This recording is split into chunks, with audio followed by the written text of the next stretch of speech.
Selon l'article 131 du Code électoral, le processus électoral entame une nouvelle phase, celle dédiée au contentieux préélectoral. Ainsi, la haute juridiction examine depuis ce mardi les dossiers déposés par les candidats recalés à l'élection présidentielle du 12 octobre prochain. Le processus d'un contentieux préélectoral commence par une décision de rejet ou de disqualification d'une candidature, puisque nous sommes dans le cas précisément de l'élection présidentielle.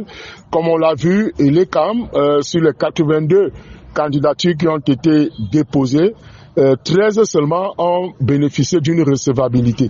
Et c'est la raison pour laquelle donc, ceux qui estiment que la décision de l'ECAM n'est pas satisfaisante sont donc en droit d'actionner le contentieux donc préélectoral en saisissant dans le Conseil constitutionnel. Dans les chaumières, le groupe de mots contentieux préélectoral est sur toutes les lèvres. À quoi renvoie-t-il? Le Conseil constitutionnel est le juge de l'éligibilité à l'élection présidentielle.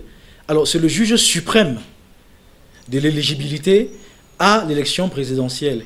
Tout candidat dont le dossier a été rejeté jouit, conformément à la loi de 2004 que je viens d'évoquer, du droit de se pourvoir devant le Conseil constitutionnel à le fait de revoir son dossier réexaminé à nouveau. Dans les chaumières, le groupe de mots contentieux préélectoral est sur toutes les lèvres. Il appartiendra, selon nous, à chaque requérant de faire valoir devant ce juge des arguments de droit à le fait de soutenir, par exemple, son dossier ou sa position. La décision finale appartient aux 11 membres du Conseil constitutionnel. Le Conseil constitutionnel peut aller ultra petit A, c'est-à-dire qu'au-delà des arguments retenus par l'ECAM, pour soit réhabiliter une liste qui a été rejetée, ou soit donc confirmer la décision qui a été rendue par le Conseil électoral.